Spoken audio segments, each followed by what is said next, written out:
Hello, my friends, and welcome to Momentum Boost. I am your host, Adrienne Gold Davis, and I'm so happy that you're joining us today. So, if you're visiting for the first time, just take some time and look around, get acquainted with the new layout. But if you're returning, feel free to make yourselves right at home.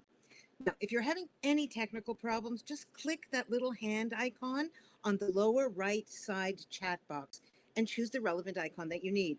You can also ask our guests any question you want by clicking the question mark in the lower left-hand side of the same chat box. But remember, all of the questions are visible to everyone here. So if you wanted it to be anonymous, you just have to click the little hand icon. So in this episode, we're going to try and navigate the new rules of school during this pandemic. And we're going to try and map a back to school strategy that's going to make this year one of growth and success for everyone. So we are thrilled to welcome back our fabulous parenting and resilience expert, Dr. Deborah Gilboa, who is fondly known as Dr. G. So Dr. G has shared her stress conquering strategies with Today, with Good Morning America, with the Washington Post, and so many others.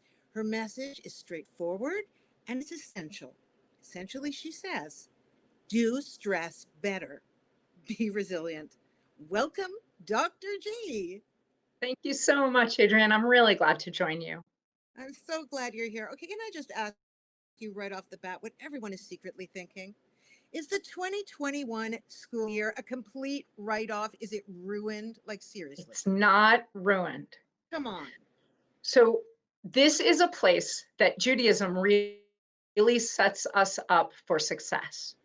No matter what kind of a year you're having, ever in your life, no matter what personal struggles you face, no matter what your community is going through, the Chagim, the holidays, they keep happening, right? We're called to be joyful on Shabbat, even in the middle of Shiva.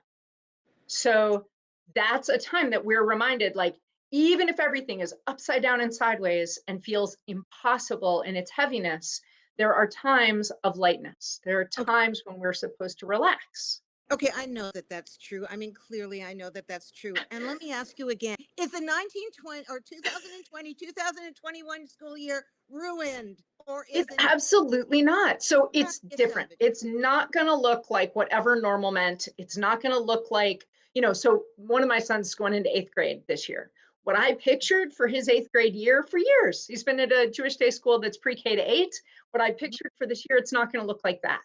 But different doesn't have to mean bad. And disruption offers opportunities. We're not going to talk only pie in the sky, amazing, oh, feel puppies and rainbows. That's not what we're going to do tonight. We're going to be really practical and Okay. acknowledge everything about this that's hard. But I really want to start from a place of optimism, not only because it's resilient, but also because it's true. Okay, okay. I know you're right. It's just, I spend so much time on the phone with my friends, and people are in a real bind about this. Half of them who are sending their kids back to school are filled with anxiety and hope, and the other half who are keeping their kids home or are homeschooling are filled with anxiety and hope. So, could you give Yes. me the pluses and the minuses of both dynamics, and so that both sides of the coin have your wisdom?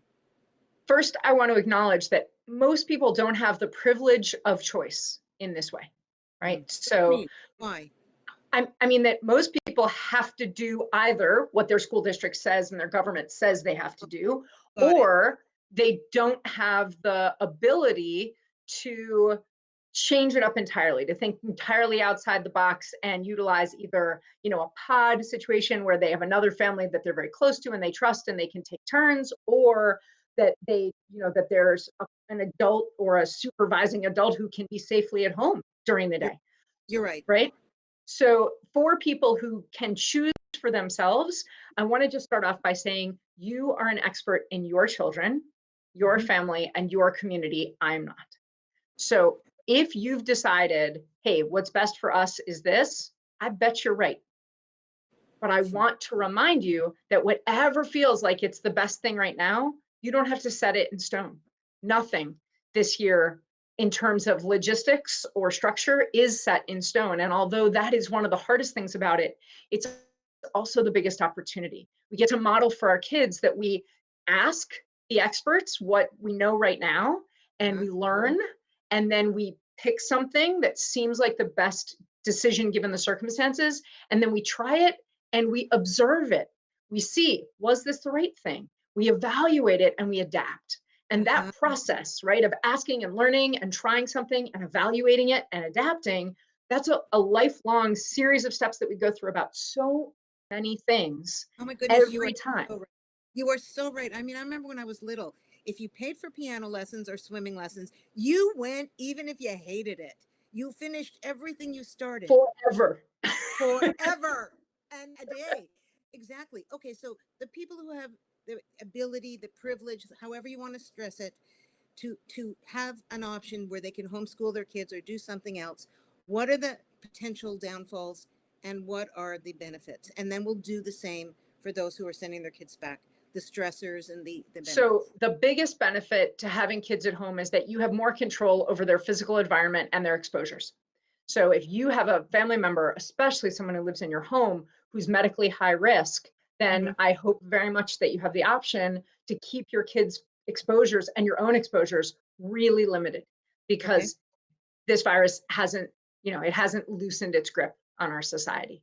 It's now in every county in the US and every area I've heard about in Canada. So that's really the biggest advantage. And then the things you want to look out for are to make sure that your adults in your family are able to do what they need to do to meet all of their obligations, because doing full-time childcare for every one of your children while supporting their education from home, that's a time consuming proposition. And Hello, how are we supposed to right, make a living? What if you work for a living? or How do you even make a dinner. living? How are you supposed to make Oh, a living dinner. or even dinner?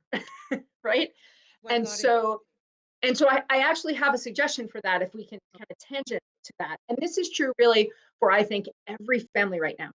There's been this amazing progression. If I can throw you in the Wayback Machine, in the 1940s in America, Uh-huh. um, kids were expected to pitch in, not because it was good parenting to teach them chores and not because they needed to learn competencies. No, because that's what everyone in the family did. Everyone in the family supported the family's physical health, emotional health, and financial well being to the best of their ability at the time. I picked the 1940s because that's after the child labor laws were passed. I'm not Right. talking about my grandma who worked at age 7 in a matchstick factory in Russia. I'm You talking did? about, yes, I'm talking about the people who would say to their kids, I'm going to do the laundry down the street for these people. You're going to watch your sisters. You're going to do our laundry here so that we can go, or you're going to help at the store, whatever it was. So it used to be that the whole family pitched in together. And then in the 1970s and 80s, some amazing, wonderful things happened in parenting. But one of the side effects is that we started to really center our children in a way that Judaism doesn't suggest we do, really, and that doesn't really benefit kids. We started to center kids' needs in a way that said anything that isn't about the child's needs or desires shouldn't really touch them. They shouldn't be asked of them. And it turns out what kids really need is to know that they're needed, not just loved, not just valued. And we talked about this before when we talked about chores, the value to kids of knowing that their contribution actually makes things better. So So are you yeah. Go ahead. I'm this sorry. year, what we got to do is we've got to give obligations to everybody in the family to their ability to carry them out, developmentally, so that the parents can have more time to do the things that only the parents can do. Oh, give me a scenario of what that might look like. Wow. I had a So girlfriend growing up who used to make dinner every night, and her family was like, they could. She just did. That was her job in the house. So it may be about childcare if you have teenagers who are responsible enough and able, and your kids' needs fit into, meaning they don't have such great medical or special needs that wouldn't be appropriate. Okay. Some of it looks like the list of things on the table in the morning that, and names next to it for who's going to get what done, because by the time that a parent gets home from work or is able to come out of their room where they're working from home, those Right. things have to be finished. Please knock on my door and let me know when lunch is on the table. That those things, and not just because they're fun once or they're interesting. Sometimes it's drudgery. I had this conversation with my 15-year-old recently. You got to sign up for the drudgery. That's a part of contributing to the family. So, do you think that that will be more of a prevalent need where the kids are being schooled at home, or are not going into the school system? What happens? What's going to be the new adjustments that are necessary? And what are the potential pitfalls and stressors if you're sending your kids back to school? So the specific stressors of going back to school are absolutely the physical exposure. And I'd be remiss if I didn't mention that the mental health risks for kids who are home, especially kids who are home but attending virtually a school that some kids are attending in person. We're giving our kids FOMO. You've talked a lot, Adrienne, in your teachings about the joy of missing out. Most kids are not going to see this as the joy of missing out. It's very difficult to watch your friends, your peers together and be watching on camera. And so we really have to watch out for the mental health stressors on our kids in either situation. But I do think it's slightly riskier for the kids who are sheltering in place more. The Okay, kids are going to school. yeah. It's really more about the physical risk.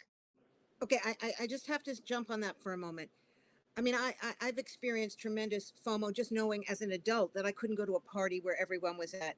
What's it going to do to a kid who's going to live in fear anyway that everything is going to change because they're not there, and that there's going to be new allegiances created and new friendship groups, and they're outside of it? What do we say to our children who are, if they're at home, watching their peers at school and are stressing out that because they're not there, they are going to be left in the dust?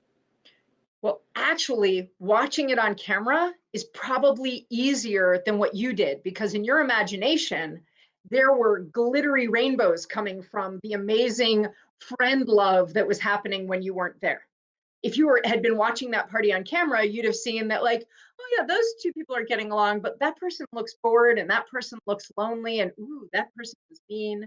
So you can really notice, like a TV show, you can really Uh-huh. notice all the interactions, and it doesn't end up looking quite as shiny as it would in your imagination. So in some ways, it's a question of co-viewing with your child if they're struggling with that, and saying, "Tell me what you see. I don't know these people. Social map it for me. Who's who? What's happening here?" Oh, that's brilliant. That's brilliant. Wow. Okay, so go on again about the physical risk of going back to school and what are best practices if you're sending your child back and then they're coming home. So when you're sending anyone in your family out into the world, you're putting pressure on them. I'm not saying it's inappropriate pressure. There's pressure in each of these situations. And I'm not afraid of kids facing some pressure and Right. some discomfort. But in this situation, when they are going to school, one of the things you have to talk clearly about is what's in their control. Like good hand washing, actually wearing their mask, stepping back from friends who aren't wearing a mask. It is a lot to ask of a child to be the mask police. So saying to them, look, your job is to wear your own mask, which gives at least 30% protection. So that's not nothing. And if somebody's not wearing a mask, just take a step back, right? Keep looking them in the eye, keep talking to them. I'm not asking you to chastise them or correct them or tattle on them, or tell on them, because maybe it's not just tattling, maybe it's actually telling. But Hmm. just take that one step back and be like, hey, I really care about you, but I can't let you kill my grandma. Sorry. There's lots of ways that kids have, especially once they hit middle school, of using truth as teasing, as a Right. as a joke, or if my mom finds out that I was this close to anyone without a mask, I'm going to be doing virtual school before you can say virtual school.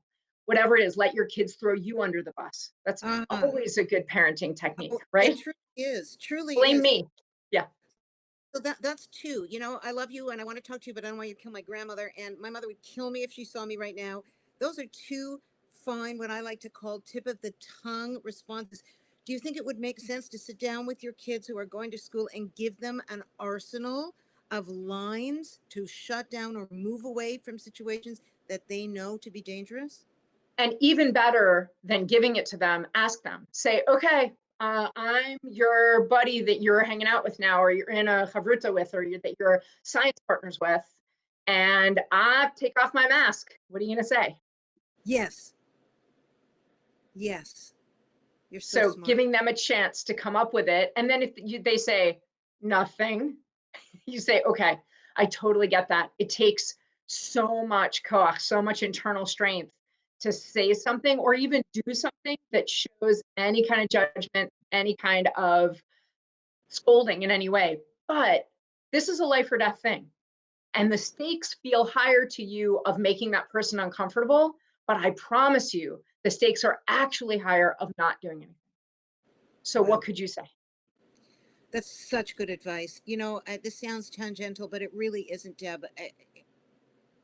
The mothers have equal problems because those who are sending back often think that those who aren't are overreacting, and those who And are judging them, and judging right? them.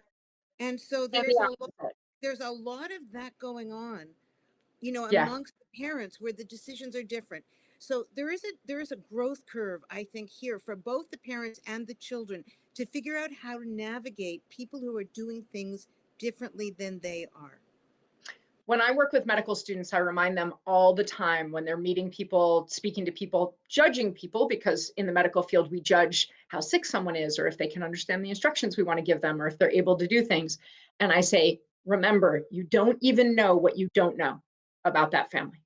You don't even know what you don't know about that person's experiences, their fears, etc. And this is a really good time to remember that when you see someone who's being more cautious than you, that's not about you, right? They didn't decide to make, they didn't make that decision at home in order to make you feel uncomfortable or judged. As a matter of fact, they're thinking about themselves like you're thinking about yourself 24/7. And they have someone that they're terribly worried about. And so this is something they can do. Or they have experienced something like, God forbid, they've been in the ICU or someone they love ever has in their whole lives, and they're determined not to have that happen again. Or there's no way to know all the possibilities. So, two of the things I think we can keep in mind right now as adults is that you don't know what you don't know. Hmm. And almost everyone's situation will change this year. Parents who are sending their kids to school may find themselves with kids at home for a variety of reasons. And parents who have kids at home may find themselves with kids who are going somewhere else, whether it's to school or to a community center, to do distance learning, whatever it is. A lot is changing this year. And what you judge now may end up being your situation in October.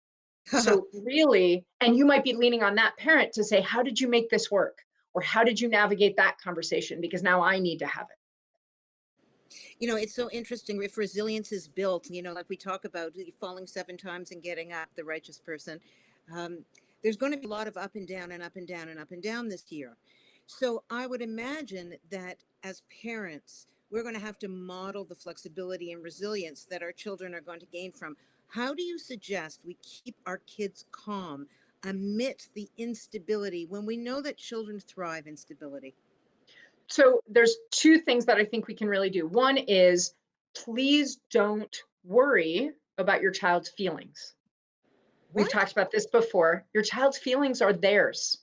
Trying to make them not sad, not worried, not scared is a fool's errand. They get to feel what they feel.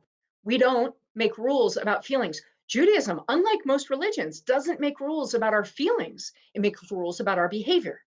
Right. So they can feel whatever they want to feel. Their behavior has to fit in certain boxes, Okay. unquestioned.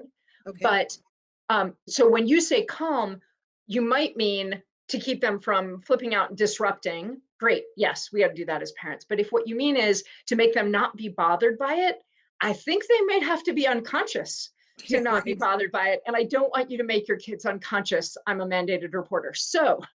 When so when we think about it, we can help our kids to be ready in two important ways. One is by using what I call when, not if language. That means I've said to my kids, who, by the way, my two younger are going back in person, and my eldest, my second child, but my eldest at home, is online in August. And I've said to my kids who are going back, when you end up having to quarantine or when you're online, because not if makes it sound like, oh, I hope that doesn't happen. When allows them to start to process it beforehand, manage some of the grief, the worry, the distrust. Does that really have to happen? They expect it more. Change is always hard, but an expected change is not as hard as an unexpected change.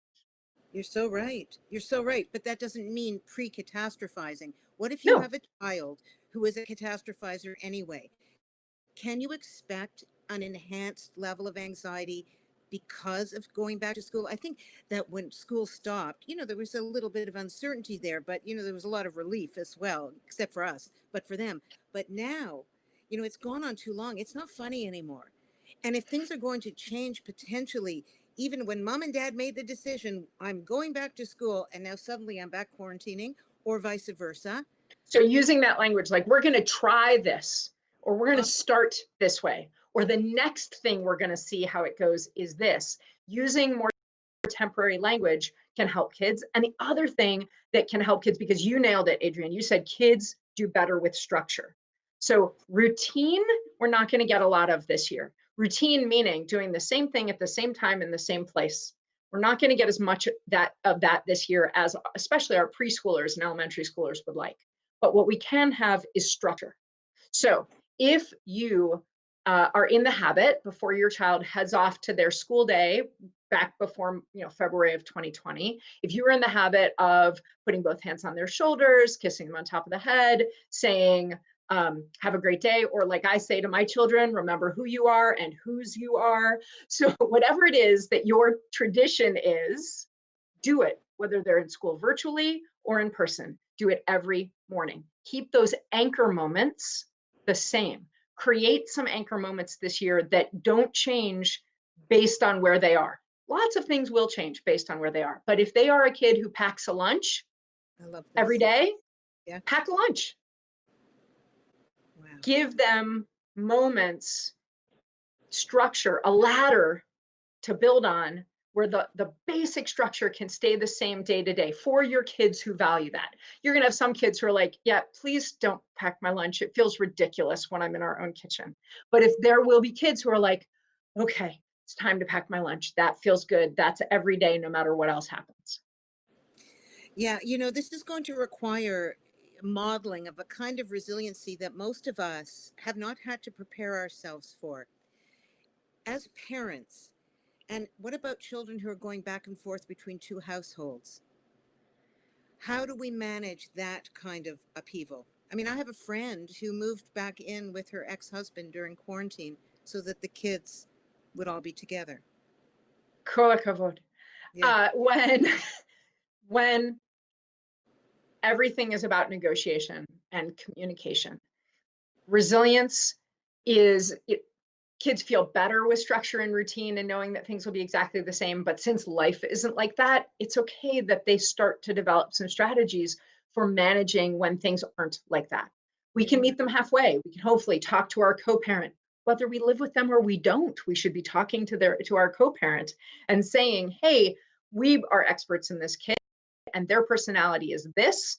And I see these challenges coming up. So what do you think we could do that we can make sure, and this isn't even only for kids who go back and forth between homes. This is for kids who one parent leaves early one day and the other parent leaves early for work the next day, or one parent only works in the evenings up in their room and the other parent works all mornings in the room.